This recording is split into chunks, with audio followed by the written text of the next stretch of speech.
mediators to come over here and to occupy their respective seats. Am I audible to the learned mediators joined in VC from Dharwad and Kalburgi? If my voice is audible, please show me thumb mark. Yes, it is audible. Yes, thank you.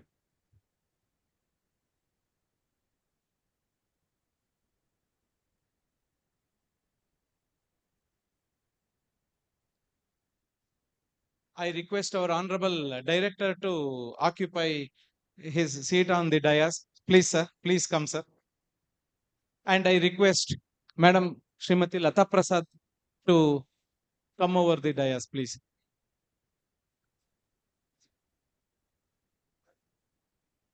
Yes.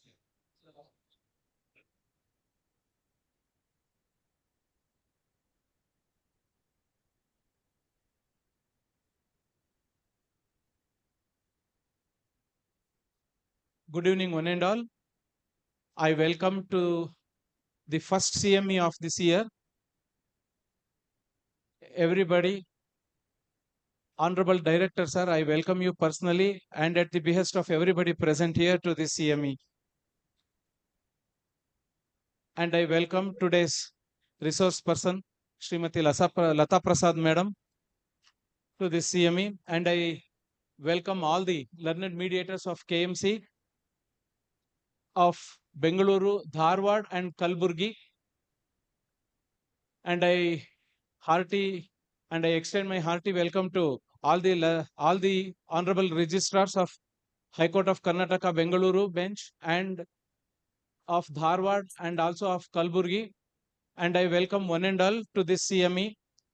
And I request our staff to enable our director, sir, to present a floral gift to Madam as a token of our respect.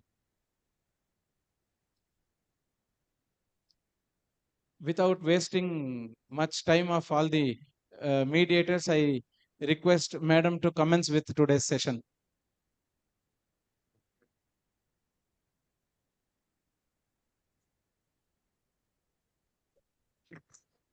Thank you, sir. ಎಲ್ರಿಗೂ ಹೊಸ ವರ್ಷದ ಶುಭಾಶಯಗಳು. So in the new year, we are having the first CME. Many have been completed by many of our friends and many others who have taken us through subjects which were very, very relevant and important in our work as mediators. So today,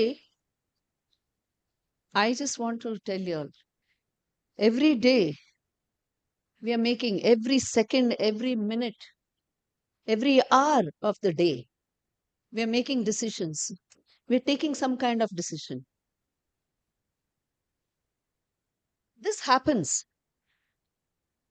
either subconsciously or consciously also. In this, I would like to tell you all that it is a part of our human body which is so important, God-given gift probably, which other species may not have it at this degree. So what we are seeing is we have a high-level computer placed there, maybe a software we can say, and it does a lot of work for us, both subconsciously without us knowing about it and knowingly also. Yes, as human beings, we are prone to take decisions. It's a part of our life. Every day's life proceeds on that basis. This is a topic which I felt was a little more closer for me to bring up today for the CME. This topic is quite relevant. If you see, the main thing what we want in mediation is the parties who come here, they come to make a decision. They want a resolution. We give it a word as resolution. But what is it that they're trying to do? It's decision. Each party's decision. So how relevant it is, why it is needed, we'll just have a look at it. Just tell me, every day in the morning when you wake up, every waking hour, The first thing in the morning when we open our eyes, what do? We start thinking. Shall I go rush and brush my teeth first? Shall I take my bath? What to wear? What to eat? Where to go? Do I go to High Court? Go first? Do I do this? Do I do that? We are strategizing on the basis of we are trying to decide within ourselves. So these are the internal decisions we are trying to take up. So you see, it's a part and parcel of the individuals. You can say the individual's everyday's life. And now, how do they proceed? It's a skill actually, a skill which can be also kindly bear with me if I say this, a skill which also can be developed. As I said, the subconscious part of it, we cannot do or help much, but we can improvise on that. So, today's topic for all of us is decision making. And this is relevant, as I said, in our work, our role as a mediator. In mediation, how it comes up, what's the use of this? Let's say, could anybody be able to tell me what it is? Decision making means what? The definition part of it, or what it exactly is. Sir, I'm sorry, there should be somebody who should give you a mic. You have a good voice. Yes, sir. You have already decided you have a good voice.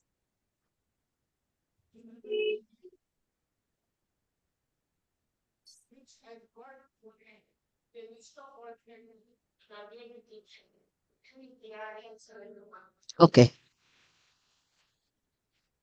Yes. In a way, yes, sir. You're right there. There are,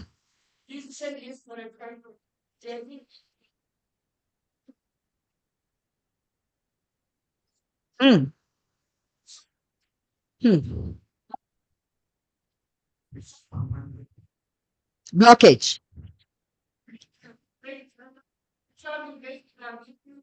Perfectly.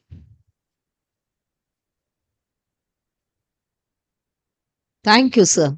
In a way, you have explained a little bit what that decision making is. Now, decision making is with the personal, individual person. So it's a cognitive part of us, and how we go about taking that, or on what lines we are going to decide about it, is how we are going to say now. In a way, what you suggested was correct. We have a set standard way of deciding things. These standard ways fall into place because somebody from much earlier times has made you go into that standard. uh, One set standard ways is only for one individual, but it is not so like that. It is for every individual. Those set standards are there, and in general, because we are used to it, we follow the easiest ones, that is the standard ways. Then comes the other one. What if suddenly something happens which has to deviate from your standard way? That is the time you start taking also the decision. So decision is one where you're, as subconsciously, you brush your teeth.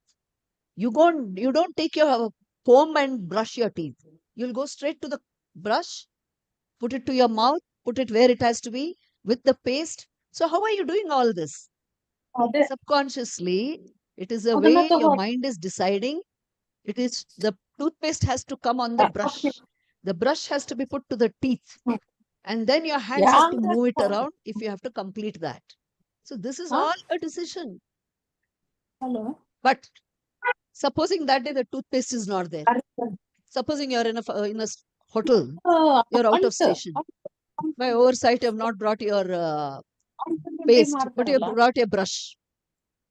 What do ಅದೇ you do? ಹಾ, You'll ಅದು still go ಅದು ahead ಒಂದು with brushing your teeth? 50 grams What do you do? Hmm Do you brush your teeth? Not at all. So that's her way of deciding, I don't need to. And others may say, let me find from the hotel whether they can send something for me. Quickly, your mind is looking into what should I do? What should I do? This is the part of your mind which is now trying to decide how I must do it, what I should do. So let's first look at the What is decisions? Okay. Sometimes, decisions are taken in a hurry. Decisions are taken with a lengthy thinking on it. Why are we doing this? Sometimes we look at it very quickly, and sometimes we are taking a longer time. That's because we put our priorities on some things and the others we are not. So, what is more priority, we think it is important, we put our minds to it. We go ahead and we try to decide that first. So, this is how it is that, and there are many other instances. For instance, you open your shoe box and you want to take a footwear, you're going to work, but at evening you have to attend a party after work. So, you're deciding there, what should I which pair of my shoes or chappals? Of course, if you have only one pair, you'll just put your foot into only that and you'll go ahead.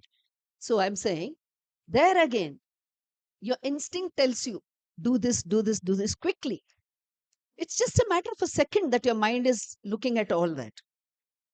So, some which have far reaching implications for that, which may affect you and which may affect others also. You will take a little longer time to think about it. Many a times it is only for the individual. If it is only for the self, then you are quite fast. Not so. Even there, you may take a little longer time to decide, because these are depending upon what that objective is that you're actually trying to decide about. So there are always some objectives in your decision. With that objective, you're going ahead, what I have to decide. Okay. Now, to do that, you can also say it's a kind of a problem solving. Like supposing this is a road which has three ways. When you reach there, as Sir said, one is blocked or all the three are there. Which one should I take? I'm confused. But even in that confusion, you're taking a decision. Your mind is taking a decision. You are already decided. Let me go the first route, or let me go the right one, the left one. So these are how they instinctively made. Many a times it's like, you're wondering, what decision I've taken, is it right or is it wrong? You have taken the decision and then you feel, did I do the right thing? Was it good enough what I said or did, or my action? So all these are, you are bringing them, what decision you're trying to take, you want them to culminate into something which you have finalized as your goal, or a solution where you want to reach that solution or that goal. You are taking a few steps, maybe sometimes one at a time, and sometimes, as I said, instinctively. You have that is because there you may not have time.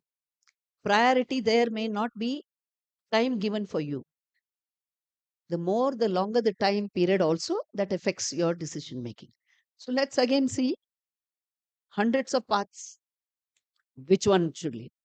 So, in a way, first, let me say the definition of decision is, and decision making, it's the cognitive process which results in the selection of a course of action among several possible alternative options.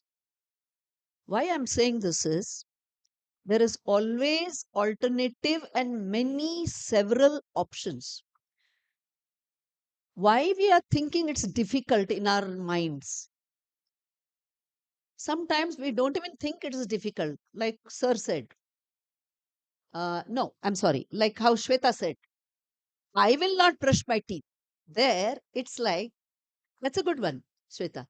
So it is like, I, I don't need anything else. I already know me, myself.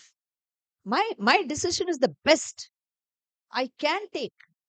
Sorry to say, don't feel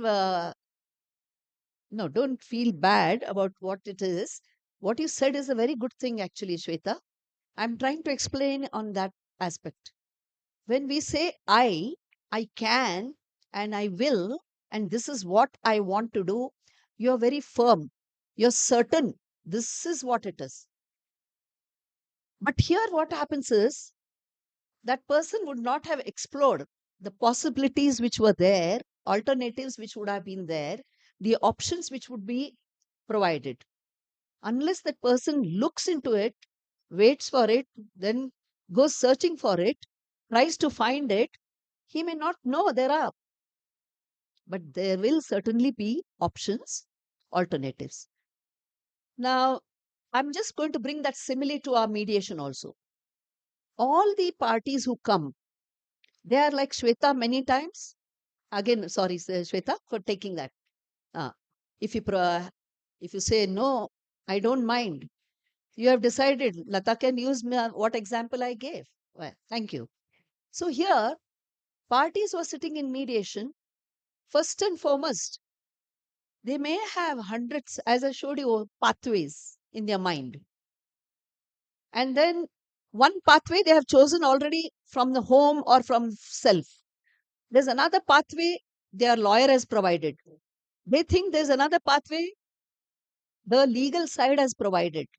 See, I have this. They have already categorized, put all of that into those categories, and they've come and they've sat in mediation. Now, here, they may still not know that there are still many more options, many more alternatives which they can explore. And that is our job as a mediator. We are trying to do that. So so who is the decision maker? This is very important, no? Parties is what Sir says. Is everybody agreeing with that? Dependents and third parties. But I differ from what you are saying, Shweta, only for this reason, because in mediation, we are looking at the main parties who have come if it is a court annexed thing. So far, I have been doing only court annex. I can speak only about that. So what happens here is you have the main parties for whom you have to see whether they need to look into some solutions which they want if they want to resolve. Now, there may be a person who's sitting here saying, I don't want to resolve anything. Who said I have come here for resolution? We see that many a times. Whereas there are others who say, I am ready. He is not ready. She is not ready. Something like that. Here, what happens is one person does not want to go into any of those criterias, alternatives, anything. Well, decide. Or simply that person may be a lazy person, not wanting to, get into something which I'm already there in the courts. That is itself sufficient for me. Why should I break my head about all this? Many more things will be there. So, okay, if it's a cognitive process which results in the selection of a course of action among several possible options, what happens here is the main thing in decisions is the reasoning part of it. So, a person who though I should not be using this word, say a person who's having some disability, a neuron placed disability, a neurological disability, or is having, some physical body impairment, unable to take that kind of. Can that person have a reasoned way of looking and seeing things? Now, for example, let me go back to our childhood. As children, how did we take decisions as children?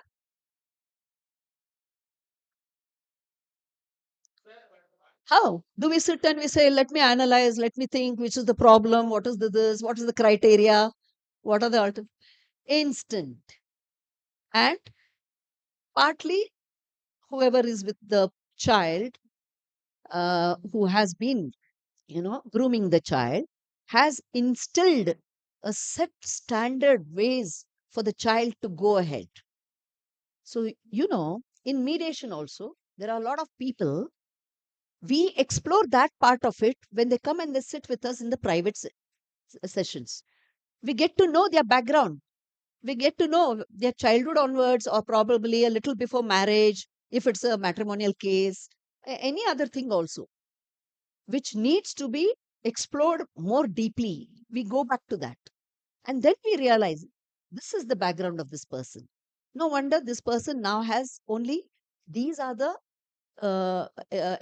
things that he is exposed to, and these are the limitations. Probably everything is a probability for us when we are sitting as mediators, because we cannot be judgmental. We cannot judge any person. Even then, we can't say, oh, maybe because of this only she's like this. We can't do that. So when we are talking about children, adolescents, mostly it is instinct. But as we grow and we start having a better capacity of reasoning out everything that we do, every step that we take ahead, every movement that we do, every action that we put forward, and every word that we bring out from our brains or mouths or thoughts, that is all reasoned out. And it is done so because of this decision which is happening in our minds. So problem solving and decision, these are two things. First, let's just see if decision making, the process involves 7 steps. Now, there are many psychologists who have also said that it's not only 7 steps, it is 6 steps, it's 5 steps. They have given their own versions, having done their particular research on that. Each of them. Daniel Kahneman, he's also written a very beautiful book. I'll give you all the name of the book also. And I think once, if I remember very well, yes, Anuradha very nicely had brought that up in one of our topics when she had done long back. And she had gone into that aspect of it and all. Now, I have just, for a shortage of time, I have taken only this particular one. Otherwise, there are many others. The researchers have brought about what are their steps, but most of those are all culminating into these. So let's look how it is done. Decision making is a process, like your mediation process, you know. So these, in that process, how does it go stepwise? First, it is the outline, the goal, and the outcome. We try to see what's our goal first. For the goal, we are proceeding to do what decision we have to take, and we put a broad frame and outline for it. Like supposing you're going for a wedding, I'll keep aside this suit and this tie, maybe these 2 shoes, the black and the brown. I'll keep them aside. Finally, when I'm actually wearing, I'll decide what to. So it's on a broader way outlining it. Then you gather data. That is more important. Information is necessity for any decision. So gathering of data and then developing alternatives. There are hundreds and thousands and millions of alternatives. Out of that, which one to choose? So your brain is so well made. That's why I said it's a software in itself. It quickly brings in the best of the alternatives for you. Now, out of these alternatives, you start doing the brainstorming. This, or this. 1, 2, 3, 4. You just try to do it. Then you list them according to your priority. The pros and cons that may be for each of those alternatives. For instance, if you say, whether this will be useful for me in future. Shall I wear the brown and the black dress? But what if at the party somebody is wearing the same similar one? See, you are putting the pros and cons yourself. Then you come to the next one. You make, after doing all of that, taking into all the analysis part of it, you analyze it actually. You're going into every alternative or most of the alternatives, and then you decide in your mind which of these alternatives will be suitable, best suitable, and the one which is satisfying me. Isn't that what even a party is doing in when they're doing mediation? Are we not making them finally to sit and decide something? This is how they're going about deciding what they have to. So yeah, then they make a decision. When they make a decision, it doesn't end there. Immediately that decision is put into action. So implementation part of it is the finality of it, the final part. Do you think always all decisions end in actions? No, not necessary. Prashant says it's not necessary. Yes, you all are very right. Many decisions come and go in your mind. Many thoughts keep coming and going. Finally, though you decide, finally you take a step towards saying, this is it. But still, that does not come out as an action. It is not implemented. So, when it gets implemented, you learn from that. It's always the first time, second time, third time. Even after implementing, you go back into it and say, does it look nice? Was it a good thing what I did? I bought that house. I'm deciding to buy that house. Have I taken a proper decision? Again, you'll go back into your pros, cons, alternatives. You'll quickly go into all of that again. So you do a second roundup of it. That then culminates into the final decision. So this is how it is. So these are the 7 steps according to one of the psychologists who has said so. Now, there are styles also in decision making. Intellectual styles and rational, emotional, irrational. Most of our decisions, I feel, and it's my own version of it, they are rational decisions that we take. And many a times we do take irrational ones also, but that happens, as I said, when there's a shorter time frame given, there's no option at all, and you have there's a thing called fatigue. You get fed up of analyzing and continuously analyzing and trying to see which of those alternatives. Sometimes you'll say, oh, it's all right, this may be the one which is the right one, and you'll you'll think that is the right one, let me decide on that. So what I'm saying is, many a times when we take rational or irrational these are individual ones, but when we are in a group, how it happens? There's a thing called also group thinking, no? Group decision making and all. So we are talking so much about individuals. Even in mediations, there are larger groups which come and they sit. Every person's decision making may be brought about how they decide, and finality for that, how do they go about doing it? So in a group, it is again like a brainstorming. Let me tell you. It's basically like a brainstorming. Each person's version comes out. Each person's alternatives are given. And the whole of the group then decides, maybe this is the best part of it. Amongst the whole of the group, some may just give up and say, it's all right, I'll go along with this person. And some may voice it more vociferously, saying that no, there is something more, some more options. Then what happens is, when that doesn't end at all in a finality, that's not a decision making, because it's continuing. So here, a rational, let's look into the rational part of it first. Identify the problem, again generate multiple possible solutions for the problem, then you select the solution, and most likely which solution is coming towards the problem solving, you'll select that, and then of course you implement, and evaluating part of it. Now, in everything, is there a evaluation?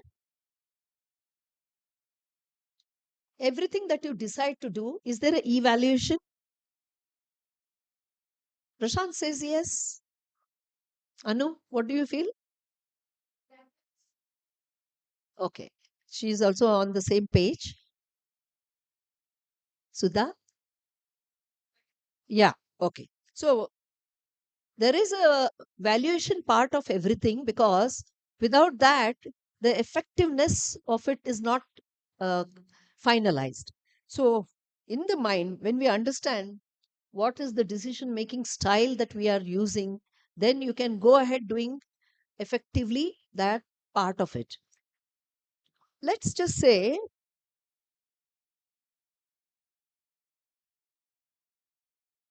sometimes person says yes and then says no. Now, why is this happening? We are looking at a person deciding finally and putting that into action. Now, that person is again going back into saying no.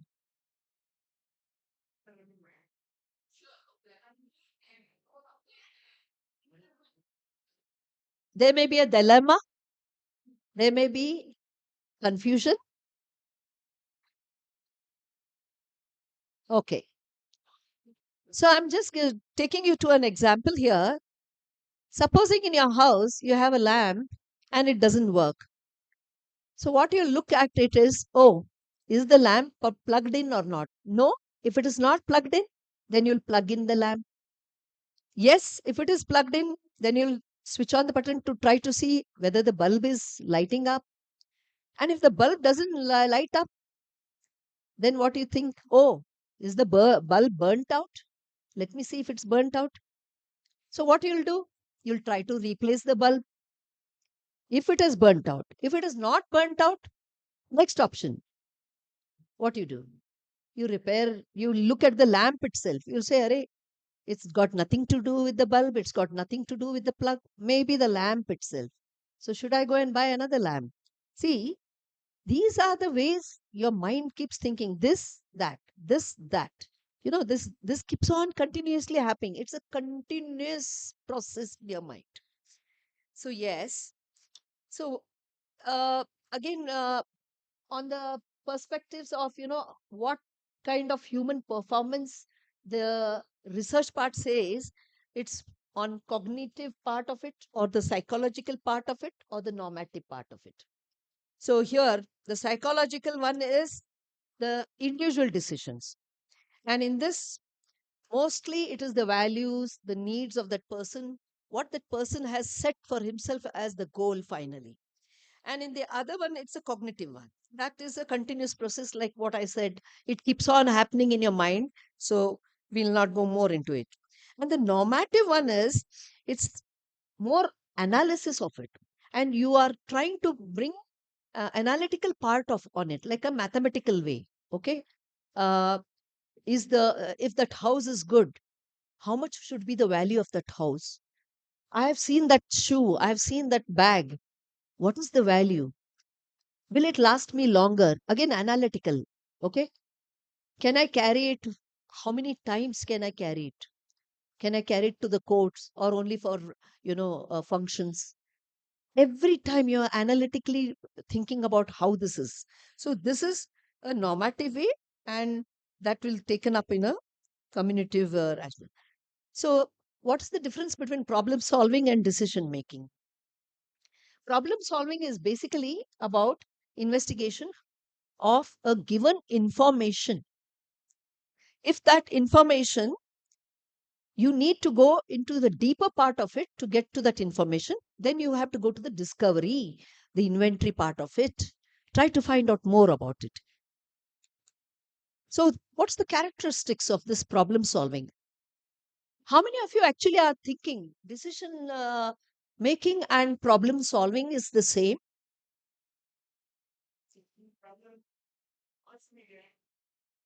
Ah, he's hit the nail on the head. Right. Problem solving is a part and parcel of the decision making. That's correct. So we are looking into now. I'm just giving you all for the sake of uh, paucity of time. It's already 5 o'clock. I have a little more things to be looked into. So it's deviating from standard performance. Like I said, no, when you brush your teeth and all that, and when you're doing something differently, if the toothpaste is not there, if the brush is not there, you use your hand, you use your finger to brush your teeth. So you solve that problem in that manner.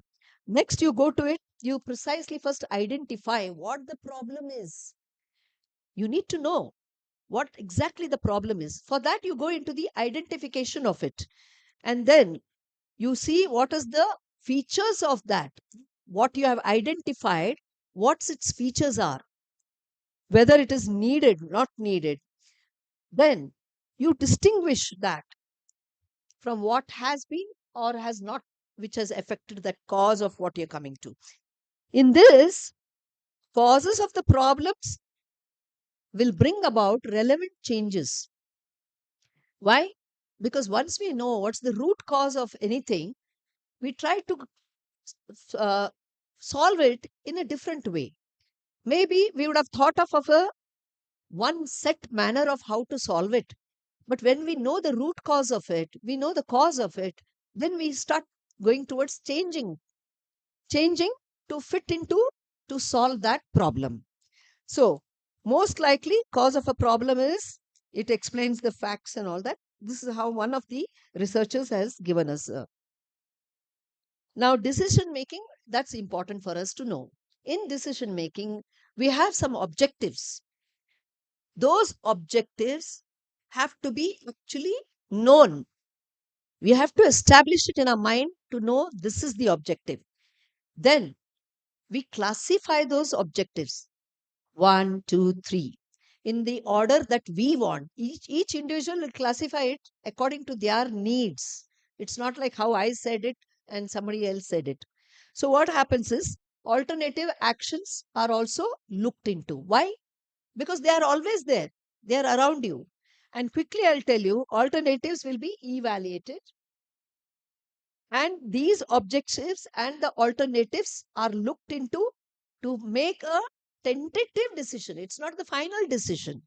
A tentative decision is placed. Then finally, that is again evaluated. That tentative decision is evaluated, and then it comes down to taking an action on that. So, decision making goes through a set of all this. 1, 2, 3, 4, 5, 6 is a step which continuously goes on in your mind, and finally, the decision is taken. There are models also.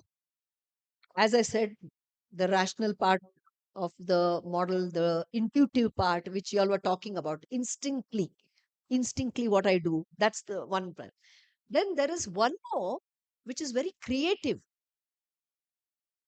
In our mediation, what we do about this, the creative part, where out of the box thinking.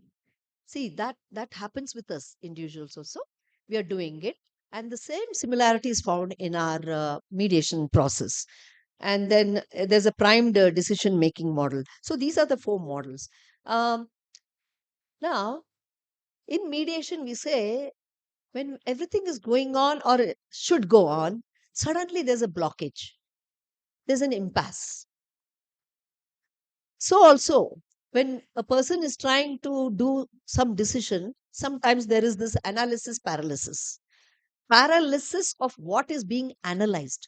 It just makes them stop, and nothing can move forward for some time. So, this also needs to be looked into. And why it happens, that has been given. Many a times it's because there's too much of information and data which is coming in, where that person is so full of it. Now the brain cannot take beyond certain this. One of the psychologists has said there's a limitation to our brains also, to how much we can withstand for a particular time period. So at that particular point, that person's mind, if it is if the data is so much coming in and continuously it is coming in, then that person cannot go ahead with making any decision. So here, that paralysis part of it, of stopping what is should be going into action, happens.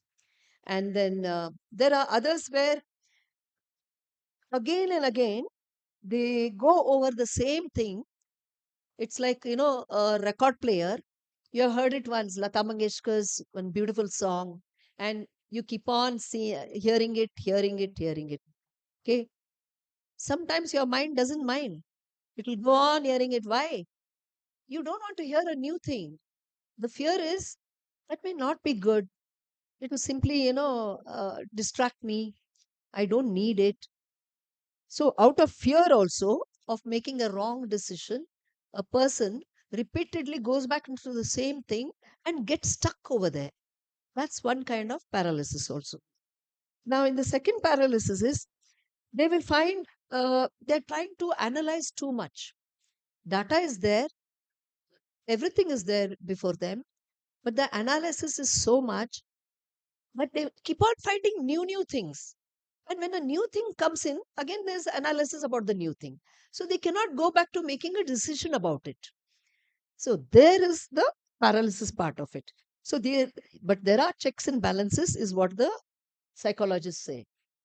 Now, this is what I was telling you, fatigue part of it. Decision also has fatigue because our capacity, our mental capacity is sometimes limited, though we call it like, it's a continuous process. Our minds keep on thinking, thoughts keep on coming. Yes, but mind also has fatigue. Okay. And when it has fatigue, the energy level is so low that it cannot go forward. And that's the time when that person sometimes gives up, sometimes stops, sometimes doesn't put it into action at all. The decision is there with everything, but nothing is happening. So these are the two things. And most important is every decision making person is also having this part of the emotions coming in their decisions. These are again subconsciously, sometimes they are brought out, they appear in every process of this decision making. When we are doing our mediations, we have already seen a lot of that. And what needs to be done first is where emotions are concerned, that has to be addressed first. We are well aware by now, as mediators, having done so many mediations, having sat through with parties having these kind of emotional bursts, emotional problems, that has to be addressed first. Otherwise, nothing will go forward. We know that very well. So, that why this person has those emotional clogs, clogging up with their emotions, which does not take them forward to do any more in what they are supposed to do. It may be due to some uncertainties, it may be due to fear, it may be due to some pressure from somebody, it may be that that person is surely lazy person, doesn't want to do anything more, waits for the others, doesn't mind going along with the others. There are so on and so forth, many things are there. But these are all connected with emotions only, emotions of that person. So there is one model, uh, it is called as the Gopher model. And the psychologist Leon Munn had developed this particular model, GOFCR, FER, goals clarification, where you survey the values, the objectives, then the options which are generated. All the alternatives are considered because those are the alternatives which are going to bring in some kind of action. And the facts are very important. Does any case come to you in mediation without the facts in the background? So the facts are also a part and parcel of what kind of decisions are going to be made finally and what resolution is going to come up. So you're searching for that information with the facts first. You begin with the facts and then you go on to other aspects of it. Then the consideration of the effects. This is very important, according to me.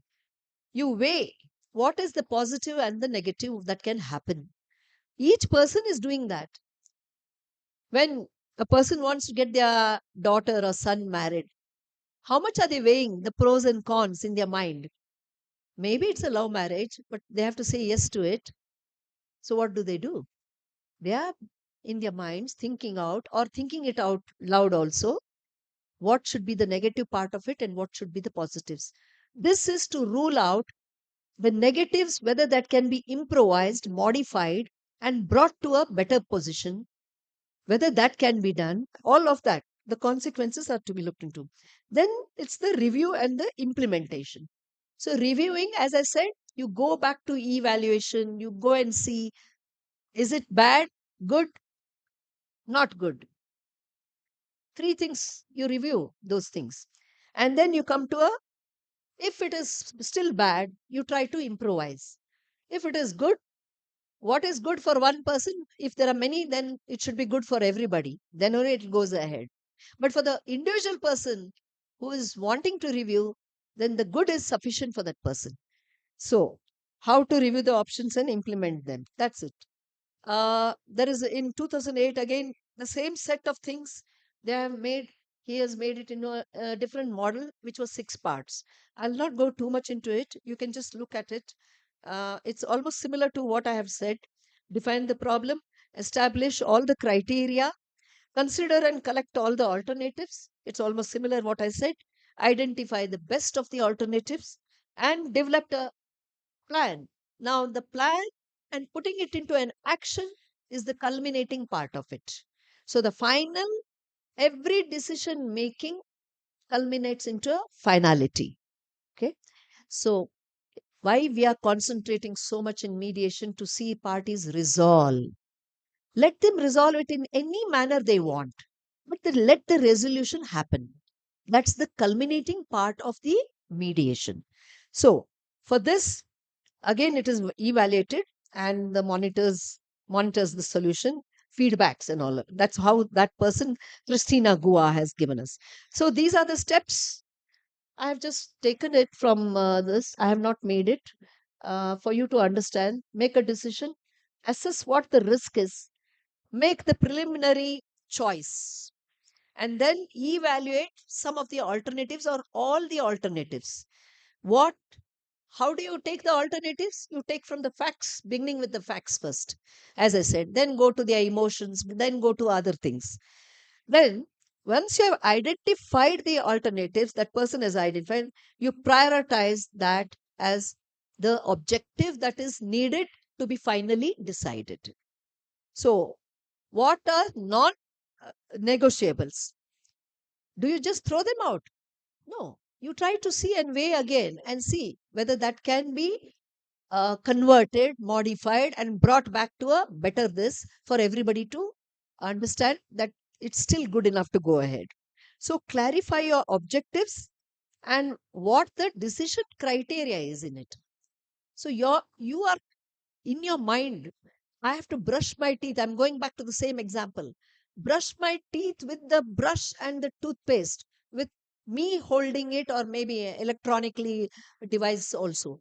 But the finality is, the criteria is, that is the objective. Brush your teeth. That's the objective. So you finally take a decision. I'm doing it. I'll finish it.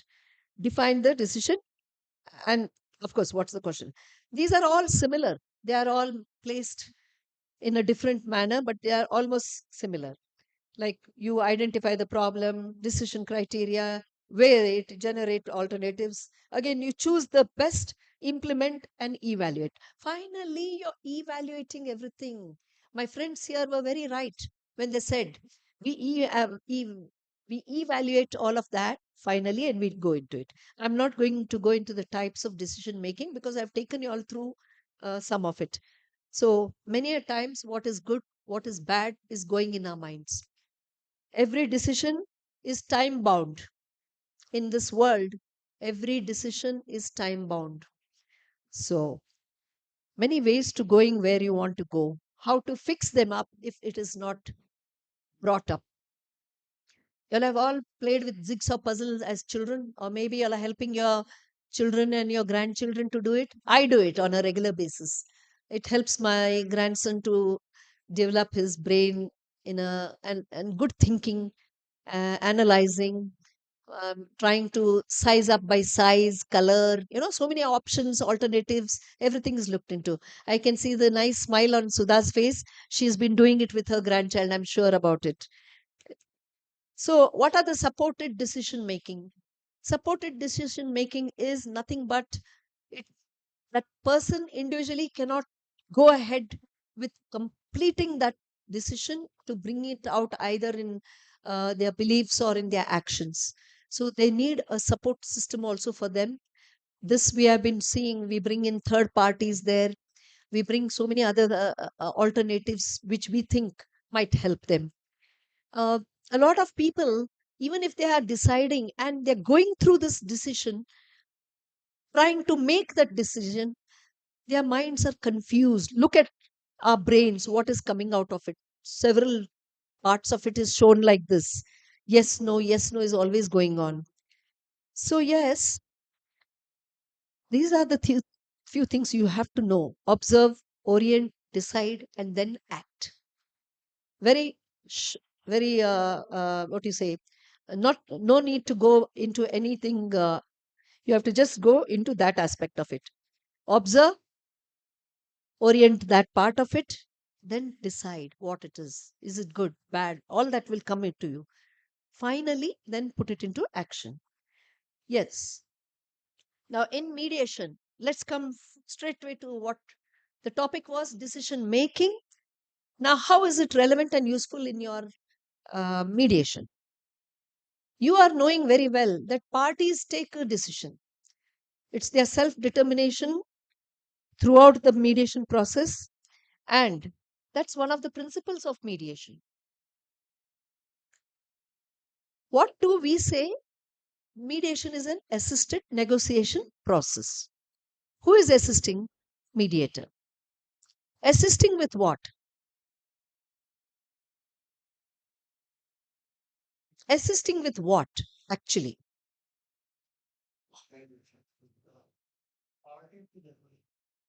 To come to a resolution, yes, but in the process of mediation, assisting what?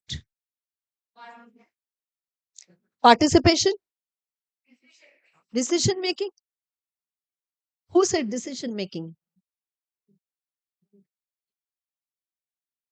You're right, assisting in the decision making, but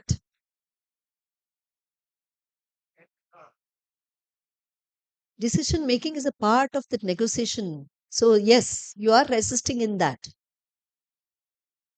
But are you actually assisting in the decision making part of it? Yes. So, we know even negotiations are done by the parties themselves. So, also the decisions are being taken by the parties themselves. What we are doing, what we are facilitating in this is making the parties think that I can do this decision, or I can sit and come to a decision making part of it. They may not have thought on those lines at all. They may be sitting over there. They may not have thought on those lines. Now we are bringing them towards the negotiation part of it. Every mediation, what needs more in the mediation is the culminating part of it is for making the parties to negotiate. This part of the subject which I'm talking today, everybody knows about it. I need not take it as if it's the first class you are sitting for, but still, we are just going to put four things in place to see this decision making, how important it is for the parties themselves. Is it only for the parties, please? Can we say it is decision making is only for the parties?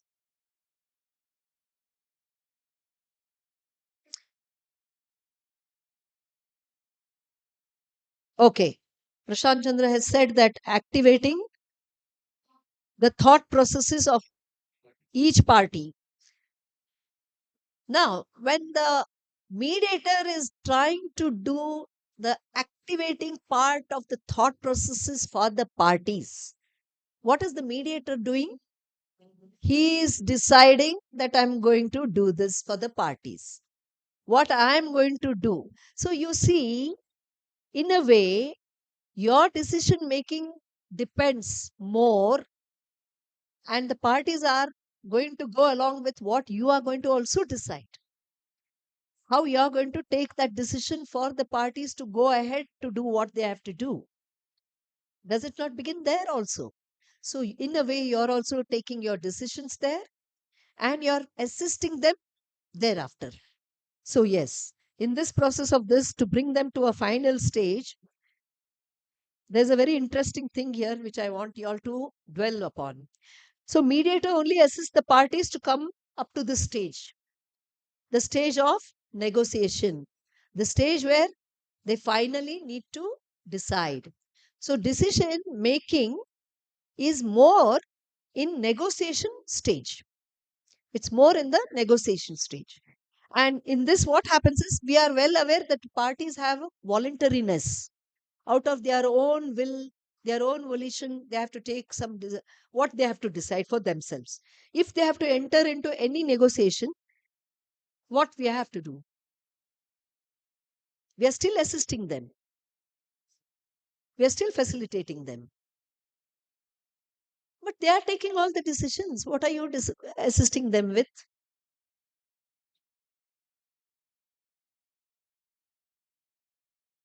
To move them forward. to move them forward to think, to move them forward to take that action. This is what basic part of our facilitation is that. And from beginning to end, we are trying to bring in that.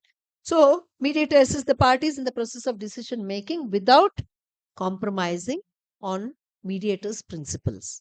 That's the important part which we have to keep in mind, even in our role as mediator. Now, mediator is assisting in also identifying options. Are we not? They may not be thinking on those lines sometimes. So we are trying to make them understand. Maybe there are some other alternatives. Maybe there are some options. And then to analyze those options, prioritize, decide, depending upon which ones they may think is useful to them. So what else is the mediator doing?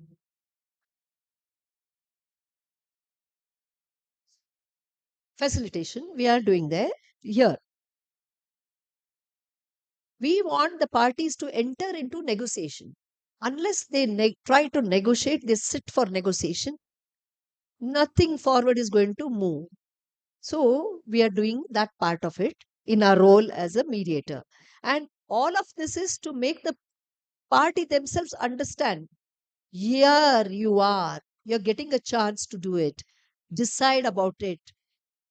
You are given a chance. That's how we say. But we don't say decide one way or the other. We don't say that. We leave it to them. So if both these stages, the decision making process stage and the negotiation process, are there, now please tell me,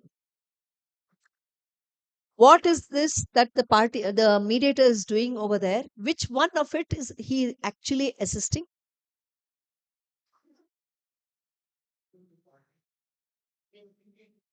Someone from this side, Bina.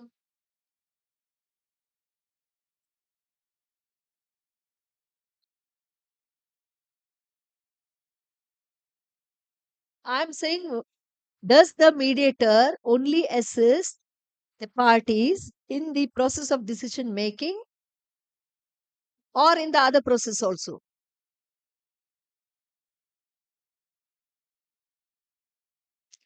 In the whole process. Decision making is a part of negotiation. So, which part of it are you assisting actually? You are assisting in the decision making.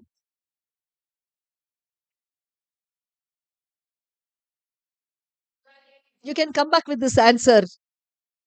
Put it on our WhatsApp. It's a very important thing for me also to know what my friends think about it. I'll put this as a question again for you. Sir? Interdependent. Both are different. Decision making is different and negotiation process is different. They are connected. But the process part of it, is it different? Think about it. So the issue is not the issue. So now we'll not go into anything. Daniel Kahneman, which I was saying, Thinking Fast and Slow. That's the book, I think. Anuradha, if I'm right. Or is there another book? Emotional Intelligence. Yeah, that's also there. So he was a professor of psychology in Princeton University, and he was also given the Nobel Prize. So he had brought about a book which said Thinking Fast and Slow. Kindly, if you all have time to read, go through that book. It's a very good one. It speaks more about all these cognitive biases. If you all had, all of you or some of you have sat through our late friend Shiv Kumar sir's one of his CMEs, I think. It was on cognitive biases, or maybe there was another specialized person who had come and spoken about it. Maybe that was long time back, but still, that becomes a very part and parcel of decision making. So the biases come in because naturally, uh, every human being has bias in his mind. How to overcome the biases, how to overlook the biases, how to keep them aside for certain set of things, is what the book also says. And it's important for us to also believe on that line. So, yes, in mediation, we are looking at our parties wanting to take the decisions on their own. The decision making of each party we should understand on the lines of how I have just given you a just a broad framework of it. And you can go back to reading also. There's a lot of material which we cannot cover in just 1 hour's time. There's hundreds and others professors who have brought about some very good books you can read. But all of that helps us to understand each individual who's sitting in the mediation makes up his mind on those broad lines which we were just talking about, and then finally comes into putting in that into action as a decision making side of the action. It culminates into the finality part of it, and that's how parties always resolve their any kind of issue or dispute which they bring to the mediation. And we are merely sitting there to make them understand that part of it. So making them go to the understanding part of it is our job. Basically, we are doing that job there. We are also seeing to it that it all culminates in a finality for them if they want to. So, yes, friends, these are the few things which I had thought about in a very small time frame which was given to me, which is sufficient for us to take up a topic on this subject matter, which was decision making, which has a relevance in our everyday's mediation. Hopefully, what little insight I have brought for you all with my little study into this topic and this subject will help you forward. It will also, I hope you'll also improvise on giving better uh, inputs about what I have said. Maybe it'll keep on changing. So we'll look forward to most of you to speak on this. Thank you very much from my side. This is what I have wanted to give you. Thank you all. I thank my mediation center's director and deputy director, and the staff who have helped me to put up this, all my mediator friends, the senior mediators, and our master trainers who are present here for being here. Thank you all. And I hope your 2026 is a wonderful year and it culminates in a good year. This is my decision in my mind. Hopefully, it also holds for you also good. Thank you.